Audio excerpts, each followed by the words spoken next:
So we obviously made it back. But our car had a few issues on the track day, and we're going to go through some of them and see if we have big problems or not.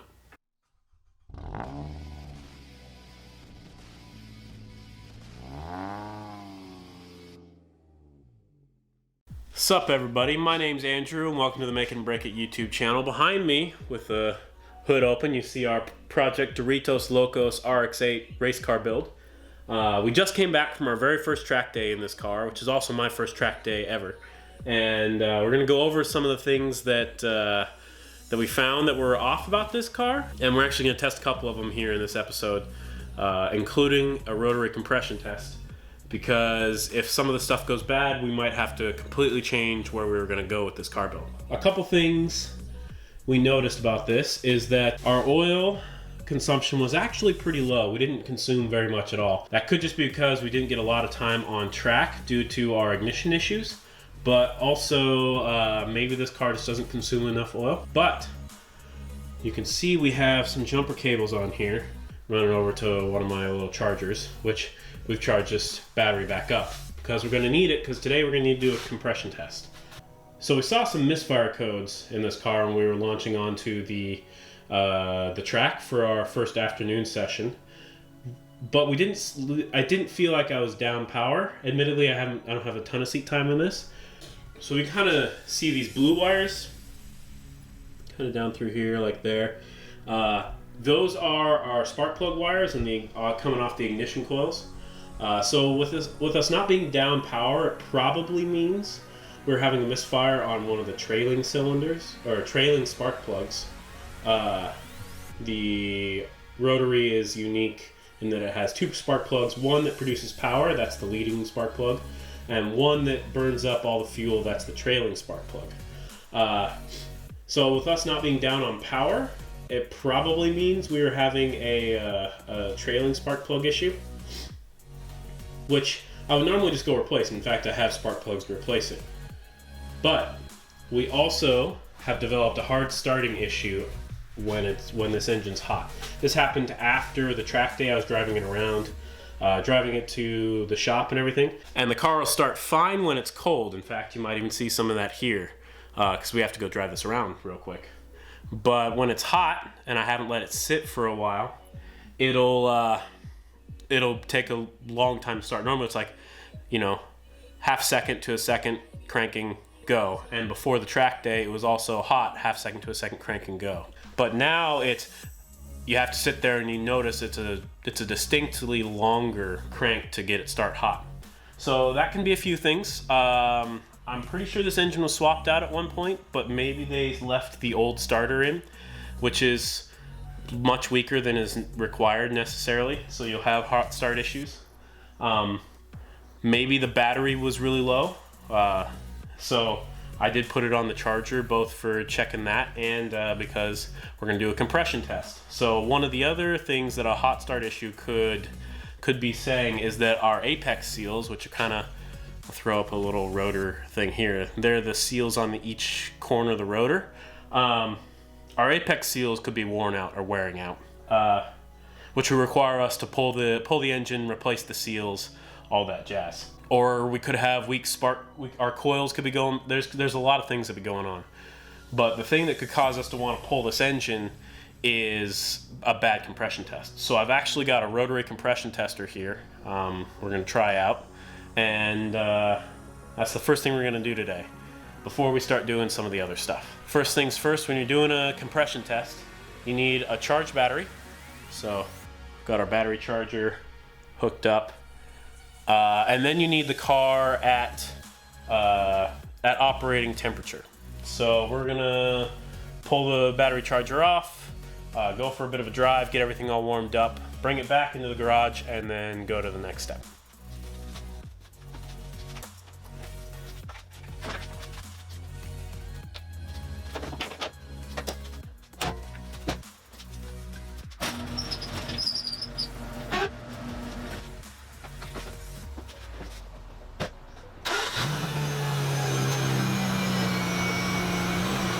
So we're back in, and I've got a bunch of tools off to the left here. First things first, I've got some locking nuts on these things that I don't have any keys for. So we're going to do ghetto method number 1 for removing those, which is taking a socket that's just barely too small to fit over it. In this case, this is a 19mm socket. And a sledge, and knocking it on there to knock it loose. So let's go get that done.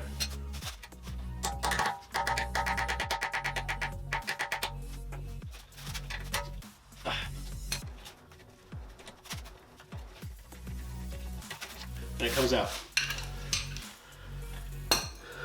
So we shouldn't need to do much work for the other set up here. I believe these are 21mm nuts. They are. So we're gonna break those loose, jack this thing up, and pull this tire off. All right, so we got the wheel off. We're looking in here. And first of all, you can see this thing right here is our engine mount, and it doesn't look completely collapsed, but we'll go look at that a little bit later. And back in there, let's see if we can get this to show. There, you see right up on the top there, you can see the blue wires coming in. Those are where the spark plugs are. So that's the back rotor, and the front rotor is kind of right up above where the engine mount is. Having a hard time getting the look in there. So you want to go in there and pull those spark plug wires, and then pull a regular a compression test uses the leading spark plug on these. So that would be the bottom one. The top one is the trailing one, and that's where we think we're having a misfire. So we'll go pull those and get ourselves ready for a compression test. So here's our results. For rotor 1, they are low, so we probably have some seal issues. So we're in the car with our rotary compression tester from Rotary Compression Tester, and really how you test this in either way is to get in, you disable all your fuel. There's a couple ways to do that. I pulled the fuses, but if you have a smaller setup, then smaller hands, you can do it a different way. And then you get this compression tester on, and so you put your clutch in, brake, or no brake, in neutral over here, and open the throttle fully, and then just crank it. And you'll see this thing starts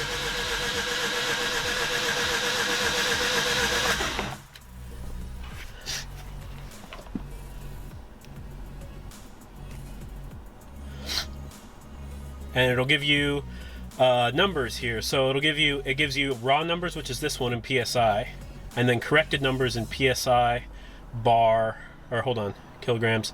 This is bar, and kPa.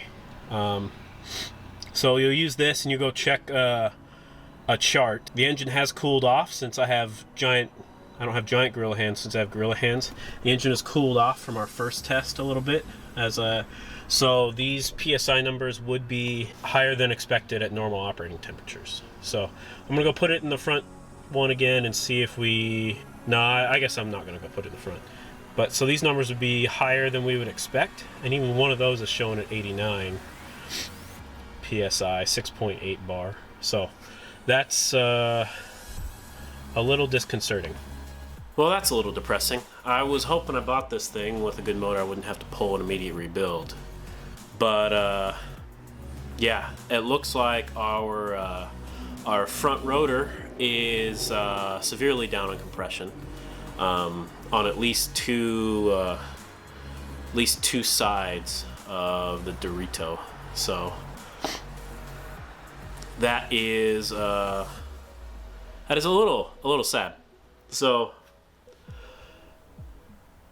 I also want to show you what I found for engine mounts, because I think that's what's causing our shifting issues. So let's get over there real quick. So here's our passenger side engine mount. The driver's side looks like it has a decent amount of clearance. I would probably replace it. I don't know if I'd replace it if it were the only problem. But you can look at this passenger side here. So this is your, let's see if we can't get in a little bit better view here. So this is your main mount body. That's where it hits the subframe there. And then up here is the mount, that bar. right there is the mount that goes towards the engine. And there's supposed to be some clearance between this little ear, which is kind of like this plate. You can watch this plate as it continues around. And there's a notch out on the bar that mounts up top here. So there's supposed to be some clearance, and there isn't. I'm gonna see if I can get a better picture for you and insert it here. So that's what that says to me, is there's supposed to be some clearance on both sides of that. If it's sitting on one side or the other, then the mount has collapsed on the inside, and it's basically not doing anything for you. So it'll do things like show some hesitations in gear, and it'll also, if you go look on the forums and all the forum worrying I've been doing on this car recently, it'll also cause some shifting issues occasionally, because there aren't really any transmission mounts, so I understand, on this car. It's basically motor mounts up here and then diff mounts out back. This mount would cause us to get into a mount replacement, and if you're going to replace one mount, you might as well replace both. There's no reason to replace just one. So we get into both motor mounts to replace, which is not too hard, but it looks like we're probably going to have to pull this motor anyway, based on those front rotor compression tests. So let's tally the damage here. For the engine, rotor number 1, front rotor, low on compression. Probably needs apex seals changed, rebuild, engine swap, something around the lines. Motor mount, passenger side, is collapsed and not doing anything, which might be causing our shifting issues. So that's a problem. What else do we got here? Suspension looks like it's original, so I was only looking at these fronts here and here, and what we've got here is just old suspension, boots are cut, boots are worn, that sort of stuff, so that would all need to be refreshed. I've also managed to stick 4 lug nuts in various sockets. I'm really not impressed with these Mazda OEM lug nuts, so I'll probably have to go try and heat those to get them out, and I get some of my nuts back, or some of my sockets back anyway. When I pulled the spark plugs to go put in the compression tester, spark plugs are super dirty. They probably needed to be changed. That might have been what was causing our misfire, but they certainly aren't what's causing the low compression in rotor number 1. So what I feel like happened is our motor was good, but it was probably on the edge of being needing a apex seal replacement, and then we took it to the track and finished off those apex seals in the front rotor, and that's really what I think happened, because the next time I started it hot after the track day was the day I noticed the hard start on the hot start. So it looks like we just pushed it over the edge. Looking around in the forums, 30,000 miles is not an unreasonable number for an apex seal rebuild requirement, so that's disappointing, but I guess we kind of got into that when we're doing a rotary. But yeah, that basically means we're not going to drive this car around very much. We're mostly going to tootle it around in and out of the garage while I get this project and other projects in and out.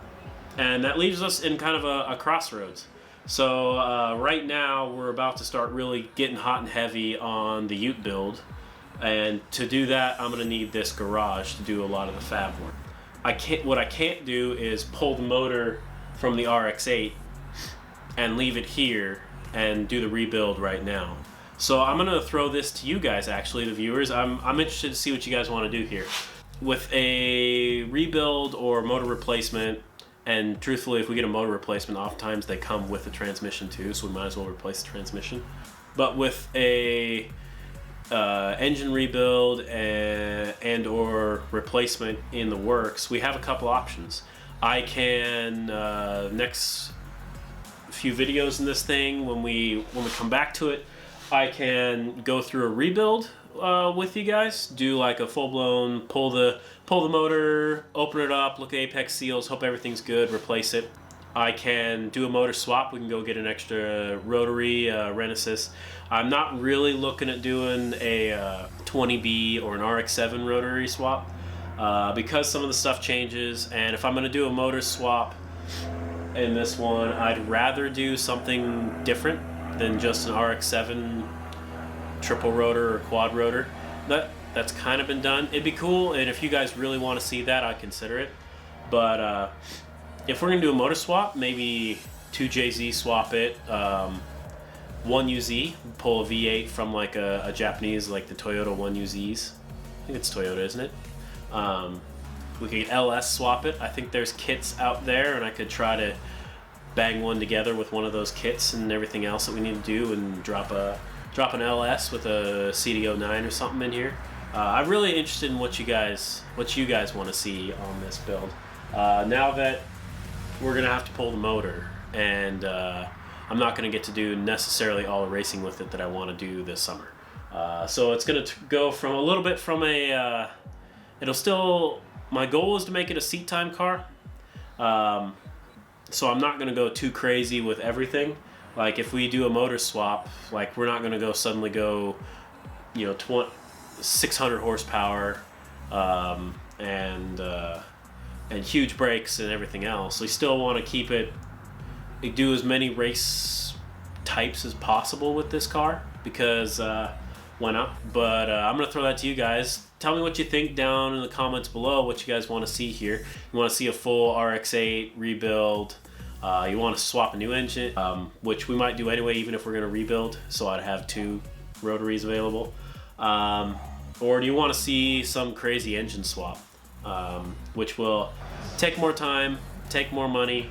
It won't be a cheap seat time car necessarily, although we're still going to build it with seat time car in mind, so we're not going to make it 1,000 horsepower. So yeah, let me know in the comments down below what you guys want to see, because at the end of the day, I do this show for you guys, so I want you guys to be entertained. And that's pretty much it for today. We didn't replace anything because with a motor coming out, like, everything else is going to be a lot easier to replace once the motor's out. So even if we get, even if we're just doing a rebuild, I'll replace spark plugs and coils and all that sort of stuff at that point. So that's pretty much what we got for today, guys. Not as many replacements as we wanted, but hey, that's just kind of cars and race cars and everything else. So if you guys like what we're doing on this video, down below. It really helps. If we get a bunch of likes on a certain video or not a bunch of likes on it, it helps me figure out what you guys want to see a little bit better.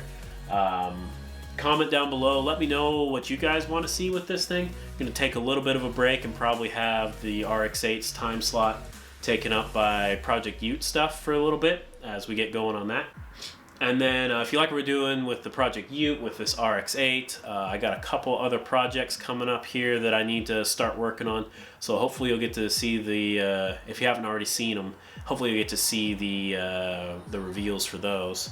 So, thanks for watching, everyone. My name's Andrew. This has been Make It and Break It, and no matter what's going on wrong with the build or what build we're considering, we only really need to answer one question about it, and it's why not build it. So we'll catch you guys later. Oop, don't forget to put the fueling back in.